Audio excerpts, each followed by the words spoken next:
Yes. Try to join LS2K. So, yeah, that's right. Yes, go on. For the tutorial schedule, Yes. there is the tutorial schedule set up. Yes. Yes. If you write down on the whiteboard somewhere. I can give you this the secret password.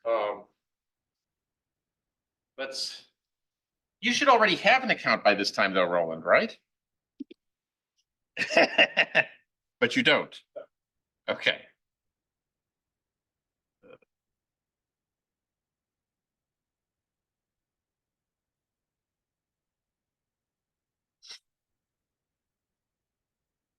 Always like to see things done in real time, don't you?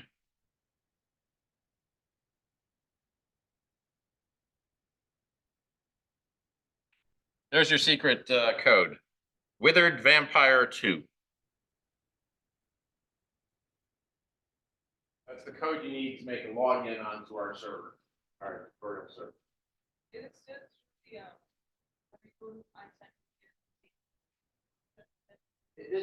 So the normal tutorial server is etk.lsc.ccc.lsc.edu. This one is etk1.ccc.lsc.edu.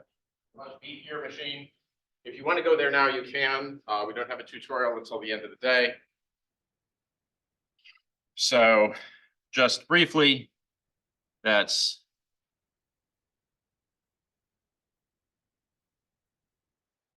if you go there, you go to that URL, and you can use that code to create a login for yourself. What's that, Roland? You lost my screen share.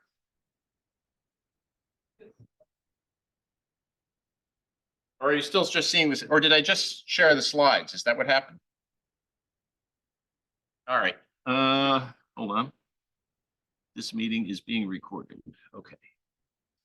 Stop share. Yeah, I thought I did share my whole screen, but hold on. Because this should be the whole screen up here, right?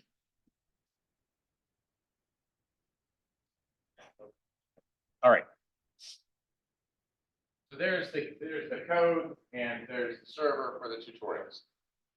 How many people plan to take the tutorials? All right, Roland, I'm sure you'll learn this eventually. Okay. All right.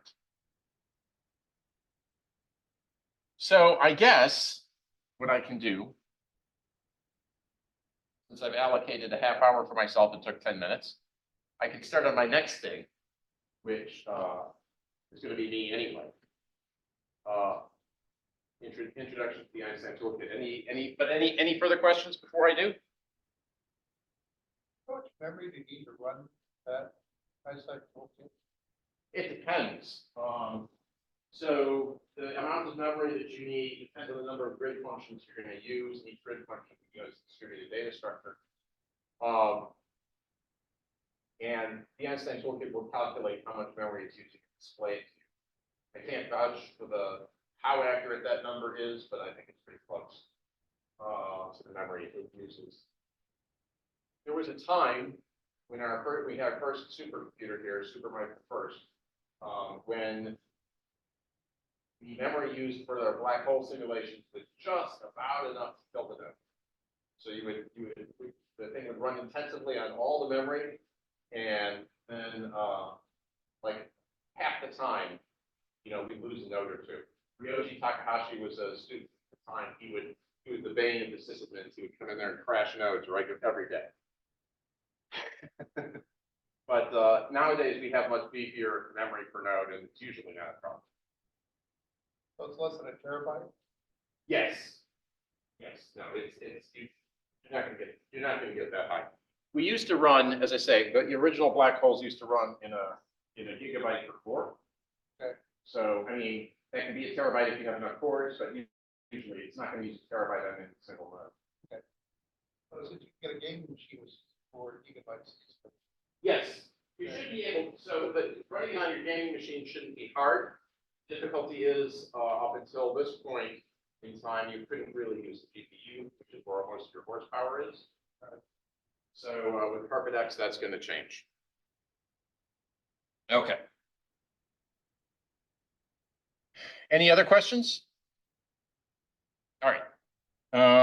Let me go to my slides.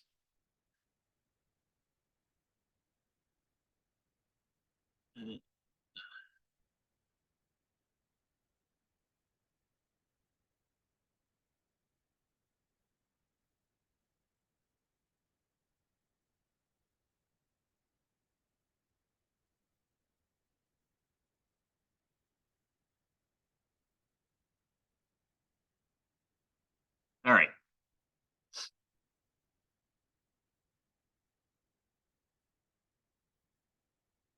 Okay. So this is the introduction to the Einstein Toolkit, a talk that it's given every workshop. It's modified every workshop. I forgot. I went through and I updated everything. I was gonna say, I remember that slide. You need a Sharpie? Yes, I'm gonna Sharpie. I'm just gonna write on the screen here. I remember to modify everything except the date. Well, before I put things into the collected notes here, I'll have to change that. Anyway. Many people have modified this over the years and changed it around. And this clicker doesn't work. Oh, it does. Okay. So the Einstein Toolkit is a collection of scientific components and tools to simulate and analyze general relativistic applications, astrophysical systems. It's freely available from einsteintoolkit.org. It's supported by these numbers, which should also be updated.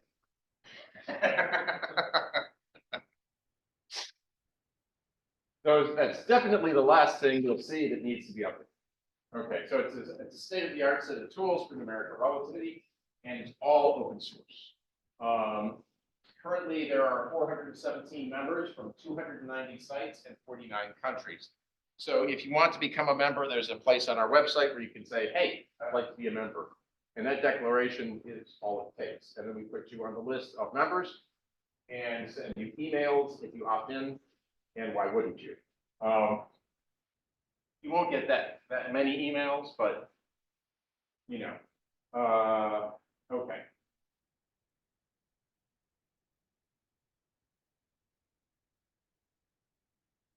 I didn't rebuild my slides. That's what's wrong here. I'm going to show you another live code demonstration.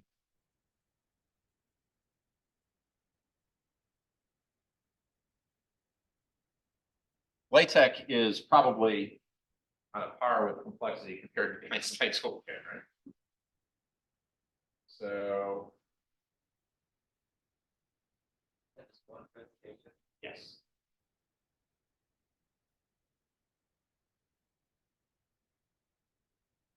The problem is each image gives it a headache and formatting and so on. It's You got the time. so you got the gorilla fighting. Yeah, I got the extra time, right? So you can this is awfully entertaining all by itself, right? There's always warnings. I think that should be a sketch. So 56.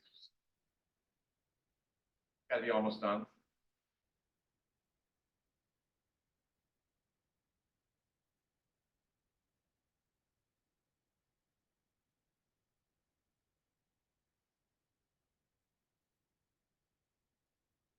I've never seen anything done with LaTeX that didn't have an overfull HBox. I feel like that's a requirement for any LaTeX document. All right.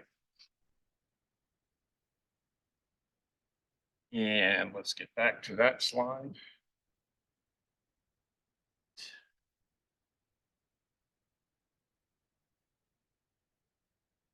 Okay. See this? It's got a 2024 now.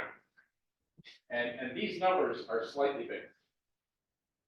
Okay, so we have 481 publications, 58 theses. This is our rough count. As you can imagine, it's very difficult to get these numbers completely accurately. I feel like maybe with the theses, we could probably make an official list of them, although I don't know if anybody wants to do that. So we have regular tested releases of the Einstein Toolkit. So a lot of times you go and you use a piece of software from the internet, you don't know if it's going to work. And I can't promise you, bless you, I can't promise you that, you know, you won't encounter a bug with the Einstein Toolkit, but we have a very dedicated effort to making sure that doesn't happen. So every 6 months, modulo a month, we put out a new release. And if it weren't for this workshop and my vacation last week, we would have one more release now than we do. We have user support through various channels. There's the mailing list, users@einsteintoolkit.org. And we have meetings every Thursday morning, which any of you are welcome to attend and ask questions and bring up your issues and so on.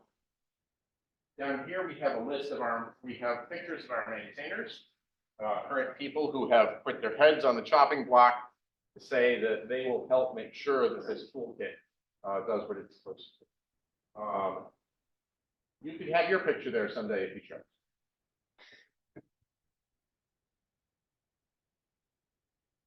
Stop me at any time if you have a question. Okay, so here's just sort of a smattering of images and science that can be examined by the Einstein Toolkit. We have binary black hole mergers, of course, which is where everything started. We have neutron star mergers, supernovae, accretion disks, boson stars, Harriot black holes, cosmic censorship, any sort of fully general relativistic calculation that you can think of that you want to do. That's kind of what the Einstein Toolkit was designed for. Now, it is a general purpose. It is a general purpose toolkit. It's designed to solve any algebra problem, really. So if you've got some kind of initial data, some kind of way of evolving that data in time, the Einstein Toolkit can be used for that. And it has been used to, on occasion, to do things like simulations of water waves. I made a Boost-Nesk equation solver for it once that ran in 2D. I still have it somewhere. So it can do all these other things, but most of the special purpose science modules that it has are all focused on general relativity. So the Boost-Nesk thing isn't in the standard distribution by any means, and all the things for finding apparent horizons and so forth are.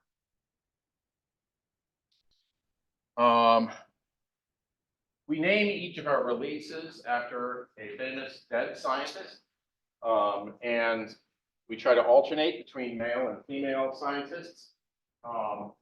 This last one is the Louise Meitner release. Came out on the 14th of December of last year. Samuel Cupp, who is in the audience, was our release manager.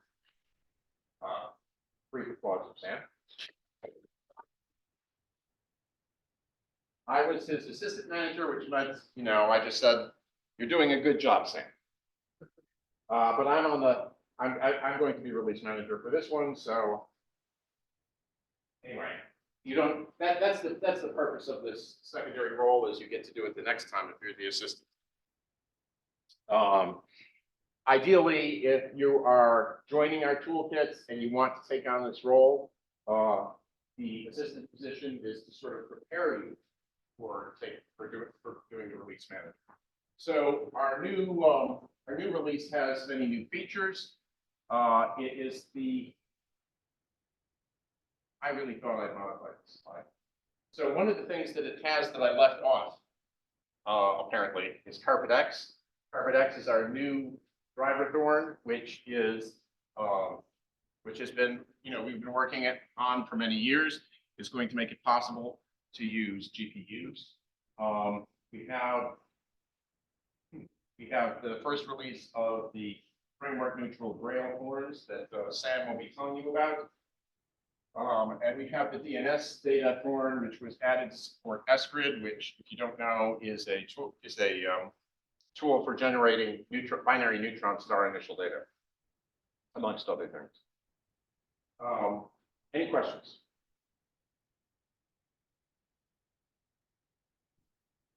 All right, and I mentioned our server there, which you have been given the login instructions for already. All right, so creating a numerical relativity code is a community effort, right? It's like apparently like a bunch of ants trying to eat a piece of apple.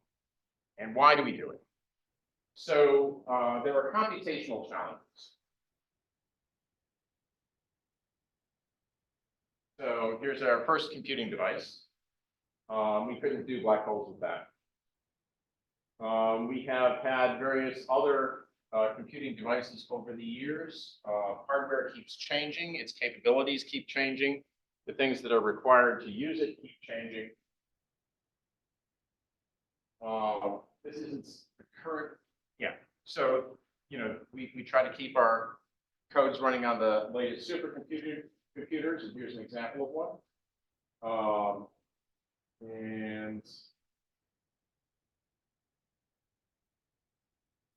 what we want to be able to do, right, is we want to simulate cutting edge science. We want to use the latest numerical methods, and we want to make use of the latest hardware. When I was a graduate student, computers didn't have cache, right? That came later. And we have to worry about that now, to some extent. There's vectors that I did have to worry about. You know, when I used to use the Cray, and you could write your loop such that nothing depended on the things before and after. It would be vectorized, and then you were done with optimization. I vectorized it. Good. Things have gotten trickier since then. Now we have accelerators. We have to scale to many cores, parallel programming, scale to many nodes. Different algorithms come up. And algorithms typically are at least as important as the hardware advances. They're usually more important in terms of getting performance out of machines. So efficient use of all this hardware and the changing hardware is complex and tedious. And you know, when I was a graduate student, as I said, all I had to worry about was whether my code vectorized, and I was done. But nowadays, if you want to get the performance out of the machine, that's a full-time job, right? For multiple people. And you require experts from different disciplines. And you require good data layouts and APIs, and you need to ensure correctness, and you need to have good modularization of the things that you're doing. And the design and implementation needs to be carefully thought out in order to, you know, ensure that you maintain usability of your code. Modularization is probably the most important concept in computer science, in my opinion. The more you can modularize something, the more you can break it into individual pieces, the more successful you're going to be. And you know, it's an insidious thing. Like if you look at any code written by graduate students, say from my age, from my time, you will see, you know, somebody has coded their evolution equation.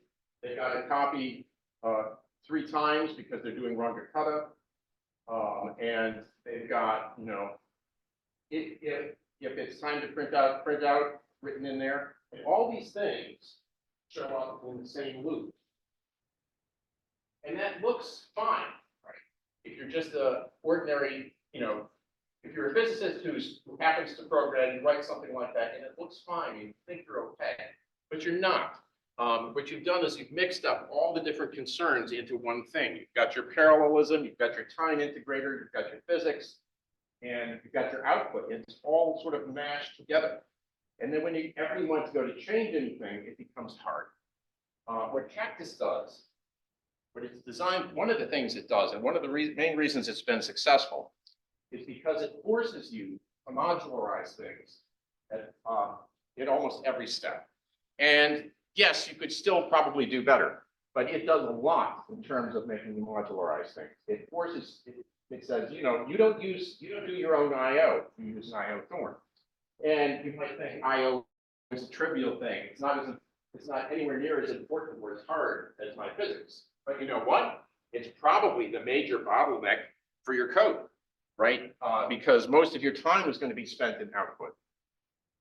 Because you know you can do calculations really fast on the CPUs, but if it takes you hours to write it out, you gain nothing. So all these different things matter a lot, and keeping them separate matters a lot. You know, you don't want to spend your time thinking about how to do I/O or how to do checkpointing or all these other things. You want to be able to leverage them, and modularization makes that possible. All right. So, in case any of you are unfamiliar with the process of ghost zones, this is the essential concept that's needed for doing calculations across multiple computers, right? So the idea is you have two processors, processor 0 and processor 1, and they have insufficient data available to them, or they just need to make use of more CPUs. They need to divide the work up between physically distinct machines. And this wouldn't be a problem, except that you have stencils, right? So if you want to calculate the derivative of something, you use an approximation called a finite difference. And in order to do that, you need points from one or more neighboring zones. And once you do that, you have a problem at the edges. So if I'm going to calculate a piece on my part of the grid, I can't calculate it at the edge because I might need data from one more position. So what I do is I divide the grid into the interior and the outer parts. And I do my stencil calculation on the interior parts. And then after every step, I get the other information from the other processor. It's copied across, right? So each side has one ghost zone, which is a zone that lives on the other processor, and the data gets copied. So, right. So this data point gets copied here, and this data point gets copied to here. And both of these points are on both processors. So there's a little duplication there, but that's the price. That's the way you divide up the work. Any questions? I'm Ruta. So what I remember last It's core is C++, but you can also do programming. You may say that entirely for Peter. and then later on the next stuff. Well, no. So the idea with NERPy plus, those are code generators. So if you want to think of that as front end, and that generates C++ code for the tool. Right, and that's what I last year when I look at these visions, I think I've gone a lot. But is there going to be a time when we need would it be possible to have that answer? So I have this. So the recent one of the recent developments in the Linux kernel is a thing called landlock. And landlock is a way to, to give away your capabilities if you're a running process. You give away your ability to make connections, give away your ability to write files anywhere or read files anywhere. You can specify exactly what you're giving up. But what you can do with it is you can start an MPI program such as text, and then you call MPI in it, and then you've made all the connections you need to make. And then you can call landlock and say, I don't need to make any more connections. I only need to read my initial data file directory. I only need to write my output directory, right? And then I can do my calculation. And in principle, I can open that up to the network so that anybody could just submit a job, and they couldn't, exploit some kind of buffer overload attack in the Einstein Toolkit framework, which I'm sure there are many. So my theory is, right, that I can take the Einstein Toolkit and I can make it into a service. So you can have a curl command where you submit a tar file to run on SMIC. Say we have a supercomputer SMIC, which is very underutilized. And I was thinking I could make this something that you can on demand. You have a job to run on SMIC from the internet. If I could get something like landlock in place. I don't know when that will happen, but that's a plan I have. And so when you're talking about the science side, the things will happen. Right. So what about libraries? We have the and things that are coming up. Would there be using actual data and internet? It should be possible. We have One of our gallery examples was the 2015 sighting of first sighting of gravitational waves, which you can download and simulate yourself. If you've got, say, 100 nodes or 100 cores or stuff. You could make other ones. I don't think that Cactus is normally the one used by Longo. I think they use Spectre. I'm not sure. When they want to simulate a waveform. But they could, right? You could use it. Thank you. They only use spec. Yeah, okay. But in any event, you could use the Einstein toolkit for that. And if it becomes an easy enough, if I can make it an on-demand service at some point, maybe someone will say, oh yeah, spec will have. The Einstein toolkit I can run a curl. Yes. So we'll see how that goes. Can I ask about this thing? Yes. So with the process of zero process ones, you have your like space time and you split it out into processes. Right. What happened at the actual boundary of the space? Right, so then you have a physical boundary, and then you have to have, so while these interior boundaries are synchronized between things, your exterior boundaries, you have to specify some condition.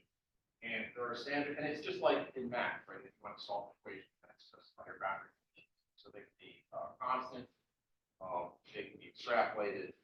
There's like the Robin condition, right, where you have an outgoing wave board that is actually new with this release, which also should have been on that previous slide I showed you, new rad X, which is for carpet X to fill in the data on the outer boundaries. The way that works is it assumes that you have a wave outgoing with what is it? Oh, yes, there's my email.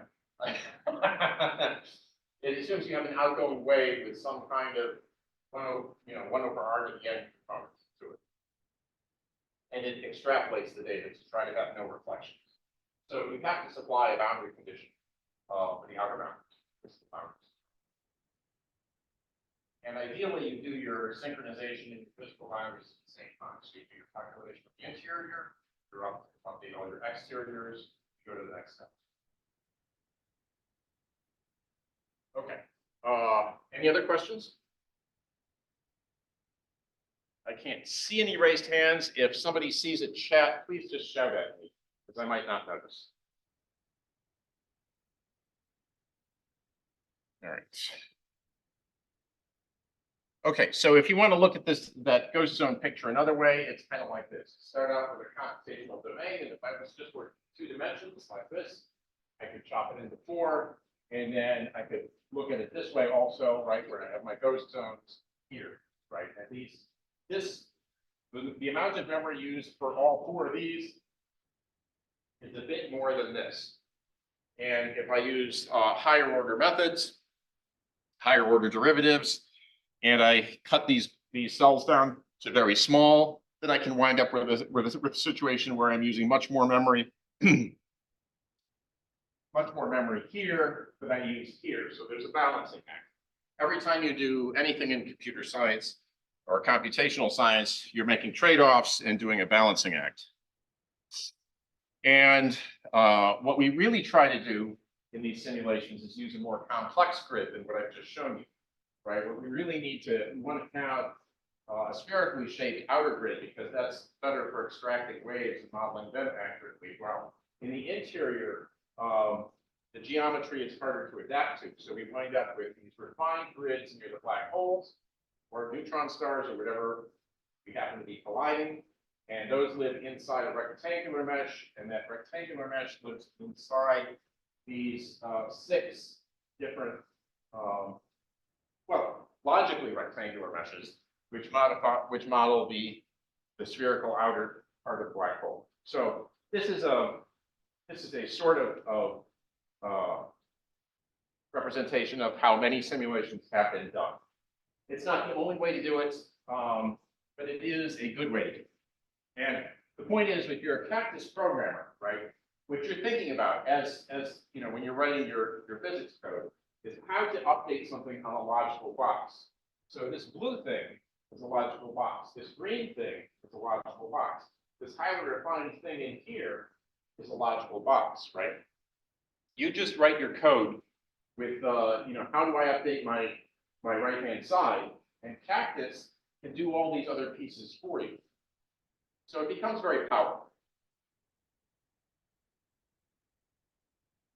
Okay, so this is the slide we saw before, right? We have our simulation of cutting edge science. We want to use the latest numerical methods. We want vectorization. Vectorization turns out to be a highly non-trivial thing for the Einstein equations. As you know, they can have hundreds of terms. They can overflow the instruction cache even if you're not careful. And so, most compilers simply won't vectorize them, even if the vectorization looks obvious to a human. The compiler looks at the length of the equation and says, I give up. So sometimes we need help. So we have Crank and NURPy, which are code generators, one in Mathematica, one in Python, and they can put in explicit vectorization for you when the compiler won't. You can scale to many cores. You can use OpenMP. Of course, that's the normal technology for that. In Carpet, the old style way, you have to do that kind of manually most of the time. With Carpet X, it's going to tile your code for you, and you won't ever apply an OpenMP directive yourself. Scaling to many nodes, you need to use MPI, and you need something like Carpet and Carpet X, which are components of the Einstein Toolkit, to help you manage that. Because you probably don't want to become an MPI programmer in addition to a scientist, physical scientist. And then you have adaptive mesh refinement, which gives you the refined grids. And again, you probably don't want to write that on your own. I mean, some of you might. There's always the desire that gets stuck in somebody to write their own version of things. But if you can reuse something, it's a good idea. So we also have AMR's adaptive mesh refinement. I don't know why I put method of lines in here, but I did. And method of lines is going to be a generic time integrator that Cactus will provide for you.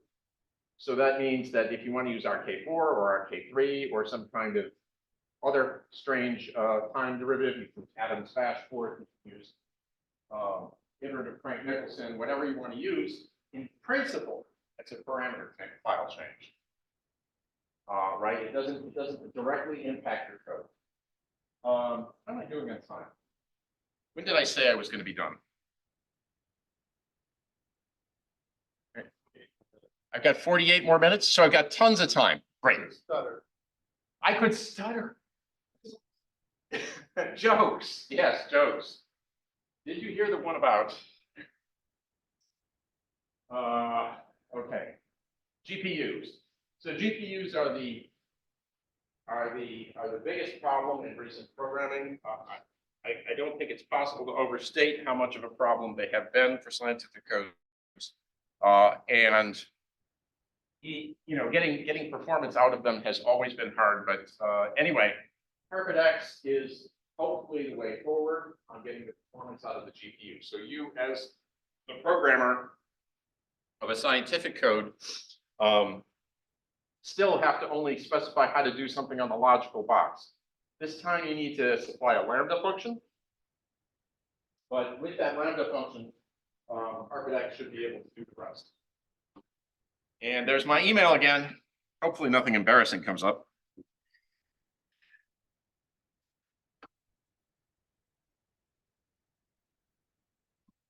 You use the NVIDIA library stuff or not? Yes, no, this will use NVIDIA, right? So what's going to happen is CUDA is a C++ dialect, right? And you're going to wind up compiling your code with CUDA. You're just going to be writing C++ code.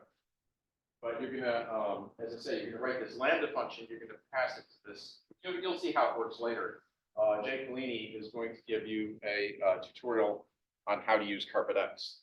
And anyway, you'll just pass this lambda function, and then you'll get whatever system that you use. Use CUDA on NVIDIA. What's the thing for? I forget what you use for AMD. What? One more time. Yeah. Yes. Yeah. Right. You can use CUDA or HIP for whatever Intel comes up with, you know, that will all be managed underneath for you. So. So Carpet X is universal, I know all. Yes, because it's based on, my mind suddenly blank out. AMRX. Yes, thank you. It's based on Amrex, and Amrex handles all of those things and stuff. It's designed to be together. One of the issues that it's called another library, it's not working together, but, What do you mean another library? well, I mean, you call, then you call, we need to do stuff, or you call, and you're calling. So the way it works is, CUDA and HIP and all these other things all kind of work the same way. They all want to have a lambda function which they apply to some loop over a big data structure. It's all SIMD. So that part is all the same. The only thing they have to do is use a combination of, you know, compiler directives and libraries to get the right framework for calling whatever the local hardware is. Okay, that's the code. And that comes from Amrex, right? We leverage that capability from Amrex. And so Carpet X leverages that capability from Amrex to do a generic basis to the hardware. And we decided to base Carpet X on Amrex because, you know, the DOE poured a lot of money into that, more money than they're going to give us. So we thought, you know, maybe we could get some benefit from that. Machine learning. I think there have been a few efforts at using AI inside of a general relativistic framework, but it's certainly not mainstream at the moment. I think this is going to be a revolution of sorts when it happens. I think there are lots of different kinds of things that we could do with machine learning in a relativistic simulation. None of it is easy, right? But I think there are plenty of places where we could benefit. And again, you know, this is something that you don't want to have everybody working on, right? You don't want to have everybody working on all these different pieces every time they do anything, because you couldn't make progress. You want to be able to let the people who have a special interest and knowledge in one thing provide it and give the benefit to everyone else, right?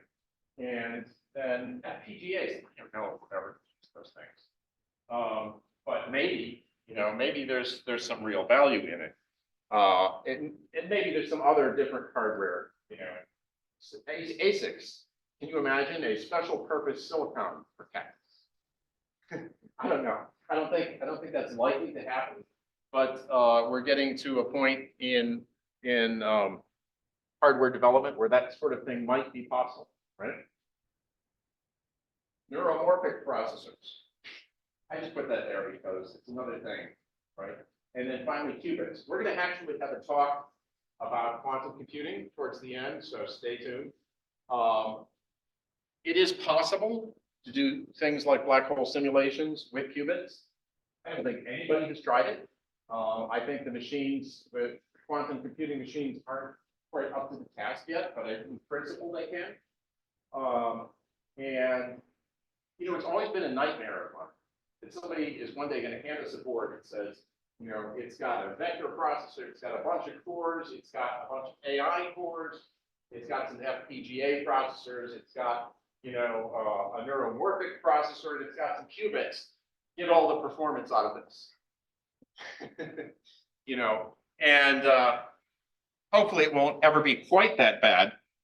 But the point is the hardware is getting more complex. There are more new paradigms, and every developer of a scientific code doesn't want to get their hands dirty with all of that. There's more and more mundane challenges to writing a code. There's efficient I/O, as I alluded to before. Seymour Cray had this famous comment where he said, a supercomputer is a device that takes a compute bound problem and turns it into an I/O bound problem. And it's very true. HDF5. So you want to have, so HDF5 is a portable binary format. There are other ones. This one has been the reigning champion for many years. It's the fundamental one used by Carpet and the older stuff. Carpet X wants to use newer things. HDF5 is is a nice framework because the data is portable. You can do things like checkpoint your simulation on one machine and restart it on another machine with a different architecture and a different number of cores. As I said just now, you have checkpoint and restart capability, which any serious scientific code needs, right? If you want to run on a supercomputer, you need checkpoint restart. It's not some, it's very often an afterthought for people who are not computer scientists, but you can't just run a simulation for a week or a month without this. Because if you need a month to calculate something and you lose one node after 28 days, guess what? You've got a month of wasted computation. And that's a likely occurrence. So you need checkpoint restart, and it's nice to have it baked in. Parameter parsing. Parameter parsing is the least intellectually challenging operation that you might want to do, but it's still something that requires some effort, and you want it to be somewhat standardized. Probably if we were building it today, we would have based it on YAML, but we didn't build it today. We built it in 1997. So things were different then. But the other thing is the parameters are all modularized, right? So you don't have any of your parameter code intermixing with any of your other code. Think about it. Visualization. We have, I would say this is probably our weakest point, but we do have a number of tools for visualization of Einstein Toolkit data. And if you can't visualize your data, you probably can't do much with it. We also have various other capabilities for analyzing. Steering. This is something that I don't think anybody has used in decades, but it is in principle there. Unless Roland has a counterexample. He's trying. I'm trying. Yeah, so I mean, there was a time, right, when we were much less sure how to proceed with these calculations, make them stable, people babysit them and change parameters. Yes. Yes, I have a context. Our binary inference technology is something. It does. I run that example and I didn't steer anything. No, you didn't. So I take it back. Changing good scalars changes the grid, but it's good scalars. That's one of the panels. Yeah, so in principle, you can change what it's doing as it's running with steering. We even have some thorns that will open a web server so that you can connect to the running simulation and tell it to do some different things. But as I say, I don't think any of that has been used in decades. We could dust it off and make it work again if somebody wants it.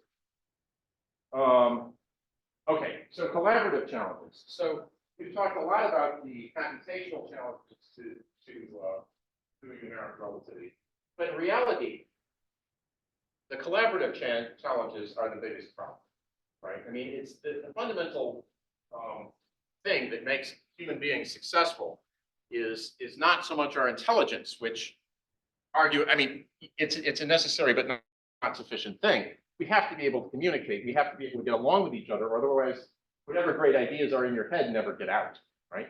So you need collaborative challenges. You need people to work together. And everybody wants to be the big shot. Everybody wants to be the hero. Everybody wants to have their name in lights and a higher H index or whatever.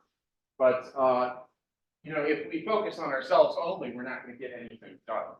And one of the great things about Factors and the Einstein Toolkit is we decided that we needed a way to step back and say, hey, here's something for free that everybody can use, right? And so we have a bunch of different groups that are working on the same problem, but they don't have to all reinvent the same infrastructure. And so they don't, when they go to do their computations, they can do some things in common, and they can make, each one can make use of different machines, and they can tell each other how to make use of different machines. And we build a community, this community, the one that you're looking at here, which has lasted for 30 years. And these are some of the tools that we use to keep the community together. We have an email list, we have regular calls, and various channels of support. We had Git, when we started, we had Subversion and Mercurial up there because in principle, those things still exist, and in principle, we could still use them.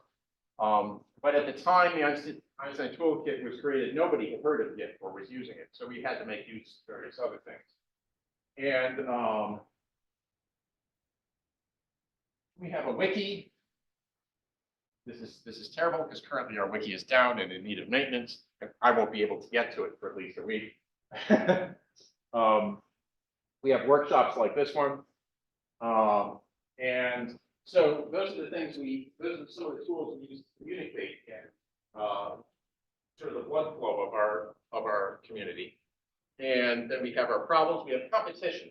So the question is, how do you have a collaborative framework where you're also competing with each other? And the idea of the Einstein Toolkit is we have just a framework, which is a basic shell of something that says how we do things. And then each person can contribute something. So you have somebody who writes a new time integrator, for example. They can keep their code private. They can do some simulations with it. And after they've gotten whatever physics results they want or whatever computational science results they want, then they can open source their tool and other people can use it.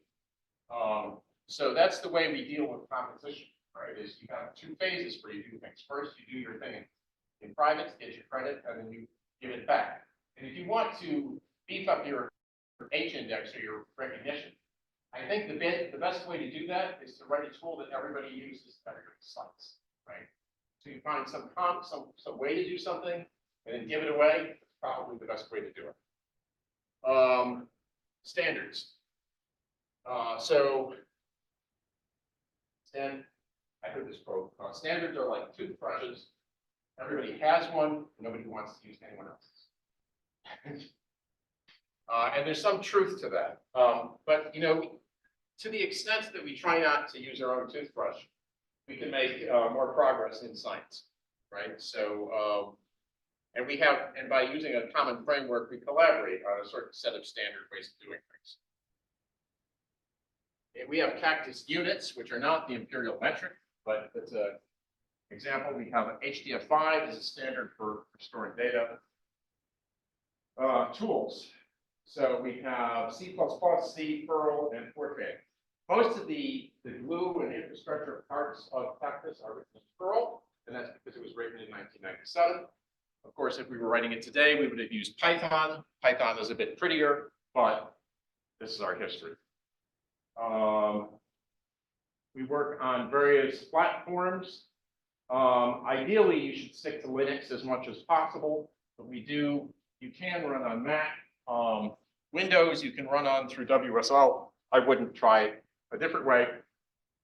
I once did get it to work on Windows natively, but somebody reconfigured that machine and I never got it to work again. So use WSL, Windows Subsystem for Linux. Credit, so we have a system for distributing credit. As I said, we have a DOI for Cactus itself. The various submodules of Cactus still want to cite various papers. And we have a list along with each module. You can look at the thing that you should cite for that module to give credit to the person who does it. One of the key things about Cactus, though, is it says we would like you to cite us, but you don't have to. It's not part of the usage agreement. You, just as a polite citizen, it would be nice if you did. Okay, and so we have a way for groups to get credit and give credits in exchange. And here are some of the places where you can find collaborators on this project. Some of the countries, some of the states. I don't think this is a complete list by any means, but it gives you an idea of just how widely used the Einstein Toolkit is.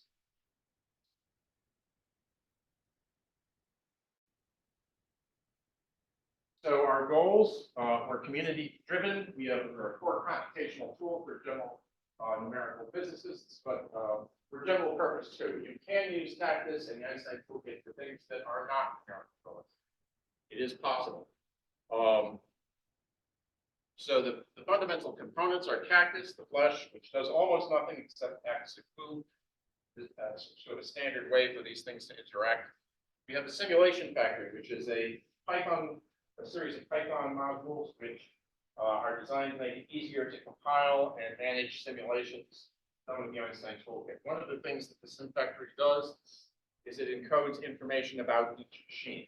So in principle, if we have configured the Einstein Toolkit on, say, Frontier or something, the next person who wants to use the Einstein Toolkit there gets the correct configuration. Without having to go through the period of a month figuring out how to get all the compiler flags and everything right. Crank, which does code generation, as you know, you can easily get hundreds of terms in the Einstein equations, and you don't want to take the chance of getting them wrong. Jarnis Drustrup, the creator of C++, has this great quote. It says, "Being careful does not scale." And the idea is if you can give a task to the machine to do, you should. You know, you shouldn't have to figure out all your correctness yourself. And Crank and Derby are both based on that. And then we have numerous other science models, event horizon finders, wave extractors, time integrators, and so on. Our guiding principles, we're open, community driven. We have good interfaces. I mean, you can argue how good anything is, anything can be better. There are certainly ugly bits of Cactus and the Einstein Toolkit, but I challenge you to show me any code that's 30 years old that has nothing ugly in it. It does a good job of separating physics from computational infrastructure. As I've tried to tell you, I think that's one of the key things that you want to do with any code is separate concerns.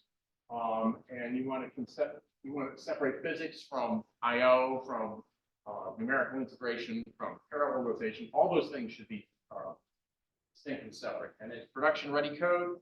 It's high-quality code because we've got so many people working so hard on ensuring that it continues to run and that bugs continue to get fixed.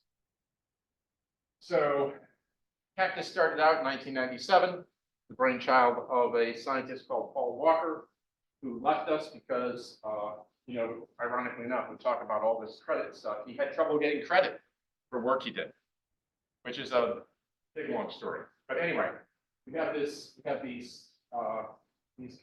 initial pieces, the flesh and so on, which are kind of like designed to be puzzle pieces because they're designed to fit together with other things. And over time, you have a growing set of pieces that you can plug in interchangeably. In a way, a puzzle is a bad analogy because you can only put it together one way. But we want to have fairly identical pieces which we can interchange. But they have different purposes, and you can think of the colors as coding different things like physics or parallelization or something else. And we have a set of base modules that we use. So here's the thing that we want to solve: G equals T, right? And we want to have a certain standard way of doing things. Now, so you have space-time curvature that you need to care about.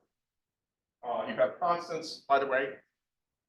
Cactus tries to work in units where G equals C equals the solar mass.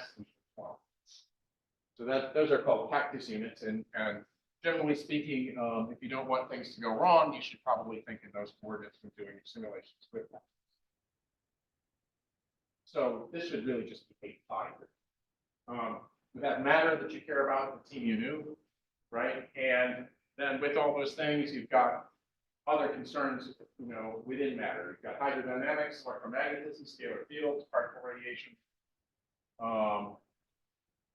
And so what we have is, we have a new registration.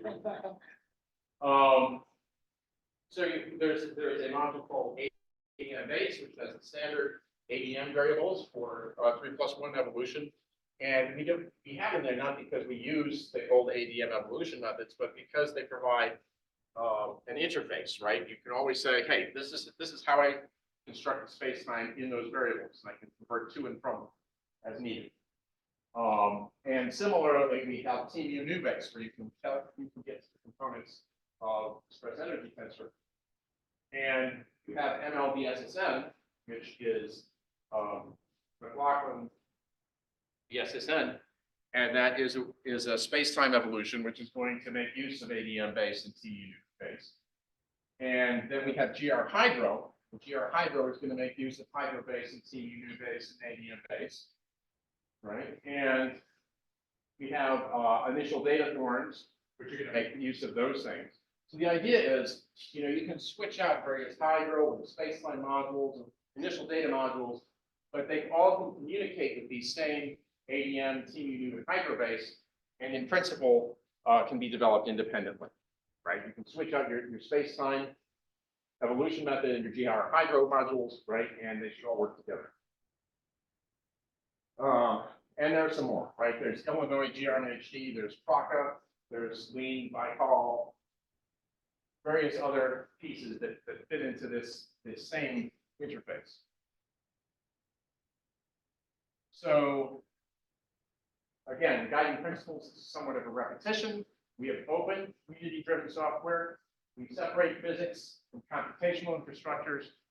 We have stable interfaces allowing extensions. We simplify usage where possible.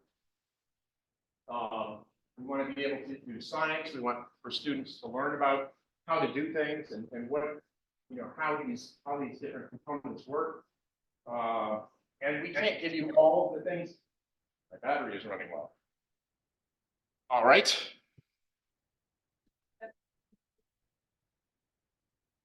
Use Cactus to solve the battery problem. Give me just a moment.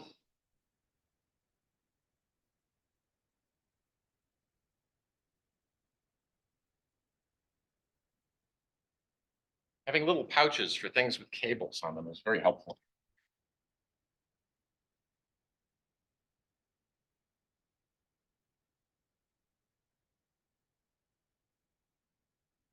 Glad it wasn't your pacemaker. Yes, I'm glad it's not my pacemaker. I'm glad I don't have a pacemaker. I hope to never have one.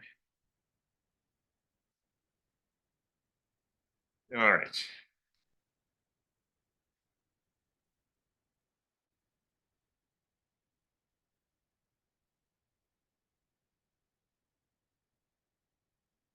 And I think there's an outlet back here somewhere. Yes.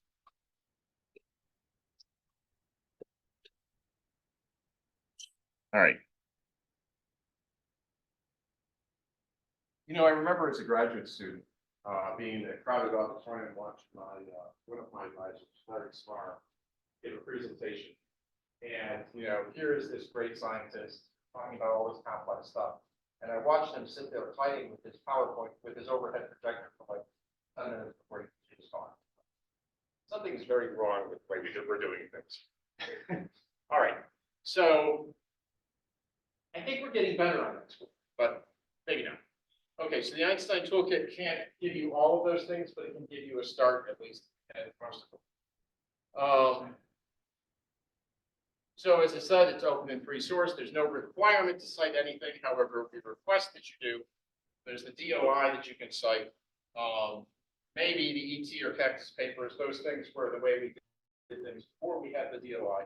And we have some papers for the components as well. And the list is all published on the website.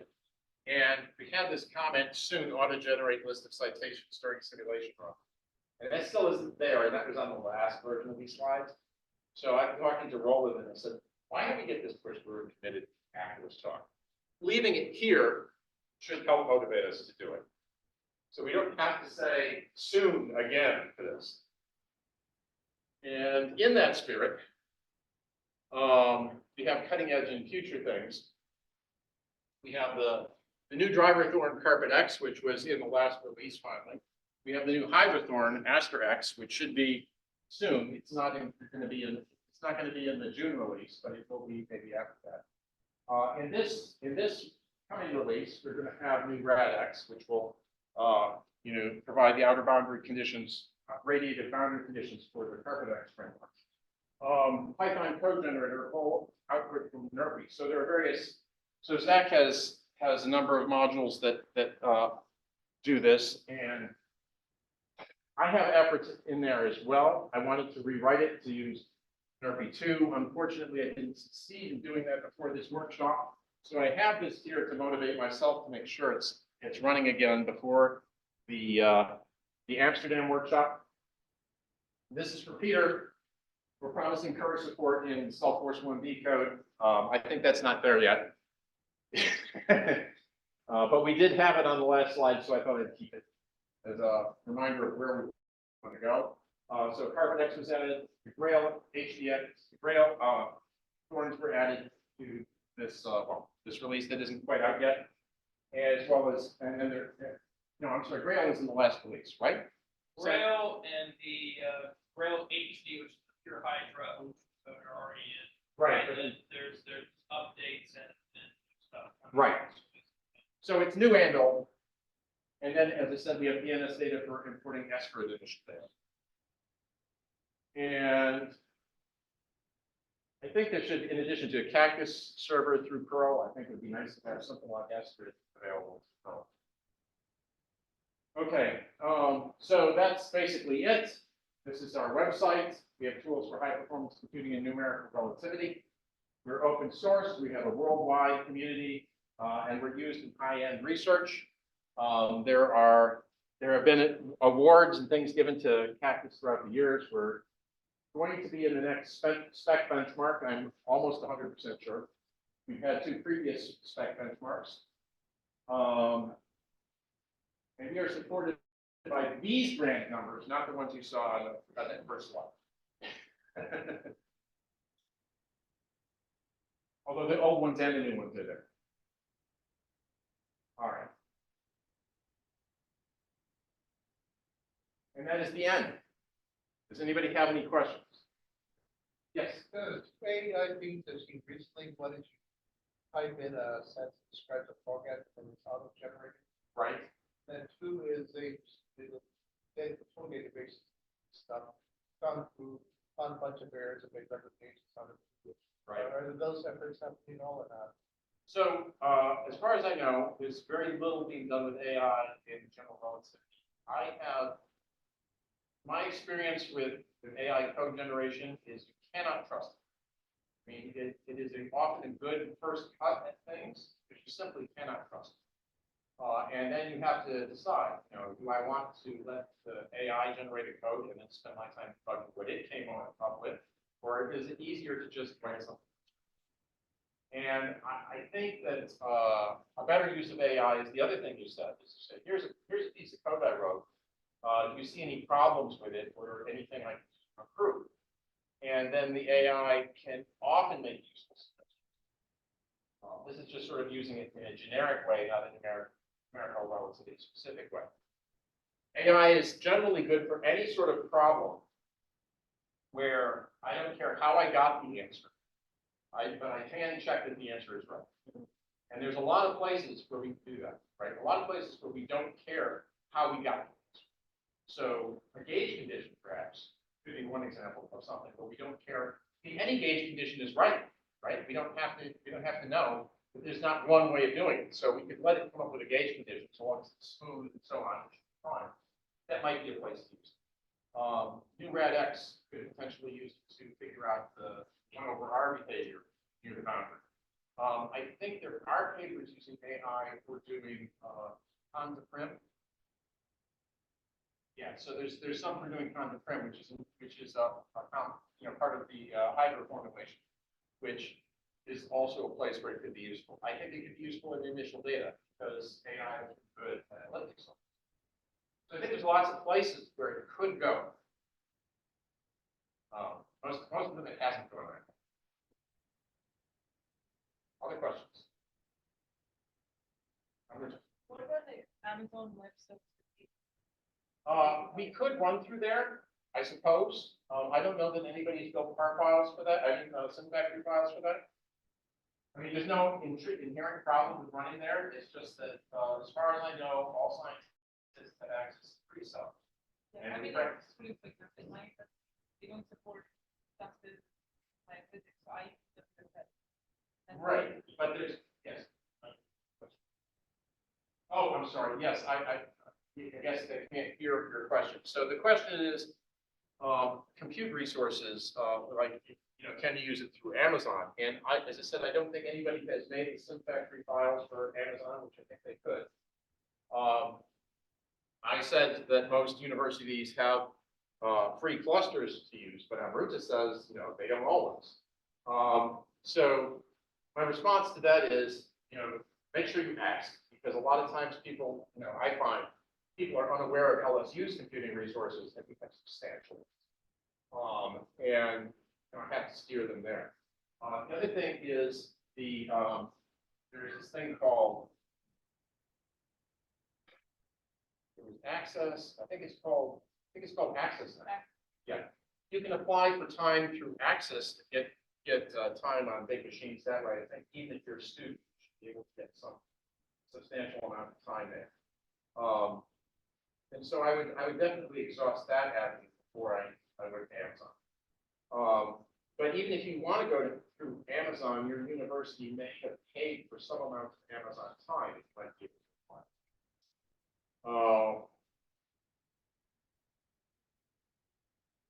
Anyway, I think you probably have more access to things than you realize. Yes, Keith. So, what's the minimum workstation? If it's, research on? What is the minimum workstation for doing good research on? Roland has the answer to that. No? No. Oh, okay. So Keith asked, what is the minimum workstation that you have for doing research with Cactus? I don't know the answer to that. Yeah, well, it depends on what you want to do, of course. If you get a terabyte on workstation, what kind of GPU would you use? Well, as I said, the GPU is currently hard to use because you need Carpet X. And a lot of the algorithms for Carpet X aren't yet publicly available. So like Space 10X, Master X, and all these other things. You don't have all the facilities there. But if you had, say, 64 cores or 128 cores and a terabyte of RAM, I would think you could easily run all the gallery examples. Well, Andy has a 4-core machine, right? Yeah, That would be adequate. it probably would be. Yes, I would bet you could run a binary. I bet you could run the binary black hole gallery example on it. But we haven't spec'd out a Cactus workstation. I mean, I suppose we could, but we don't have such a thing. Amruta. I have a question. What's my question? The chat. What's the question in the chat? Somebody just tell me. That's my email. That's not the question in the chat. Nobody wants to tell me? Oh, okay. And it popped up when you have-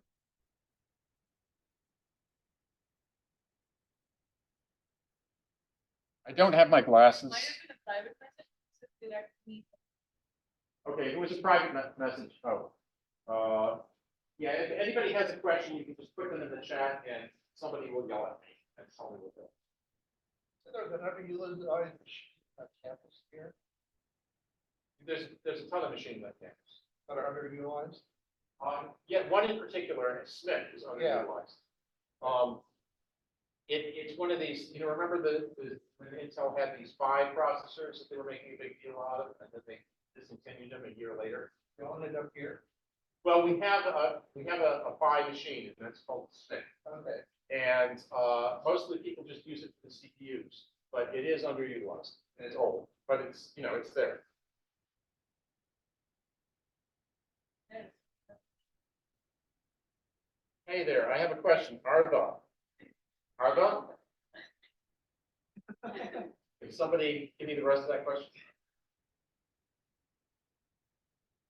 I have a question. No, we don't have any prerequisites required for this workshop. We have tried, that's one of the things we've tried to do with the tutorial server, is make sure you don't have to do homework before you come here, because chances are half the students wouldn't have done it, and would have been sitting there trying to do it, in real time. When we first did these things, we tried to have people install Cactus on their own laptops. That was a disaster. We tried using VirtualBox and having, people load up a virtual machine on their laptops and run there. It was less of a disaster. But, I don't have a USB drive. I've only got, 64 kilobytes of memory. What? How can it? So what we try to do, right, is we use Jupyter Hub server, so that all you need to have is a running web browser on your laptop. And with that, with the bar set there, we tend to be successful. Any other questions?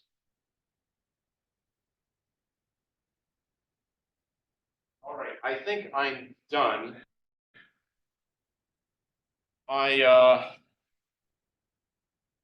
Where are we time-wise? I've got 10 extra minutes, so I've used up a lot of time, is what you're telling me. That's what I'm hearing you say. The break is at 11 and it's 10:24. All right, so what we're gonna have is we're gonna have an exercise break. And when we're done, we'll come back and we'll get our waveforms started. Hopefully Deborah Ferguson is online already. Oh, you're here. I'm sorry. I thought you weren't gonna be here. I made it. Oh, all right. Okay. I'm sorry, I didn't recognize you. I'm sorry. All right, so you're up next. Right. Your talk is at 11. Okay. I'm sorry, the break is 10:30 to 11, and you're 11 to 11:30. So, Extra break time. yeah, extra break time.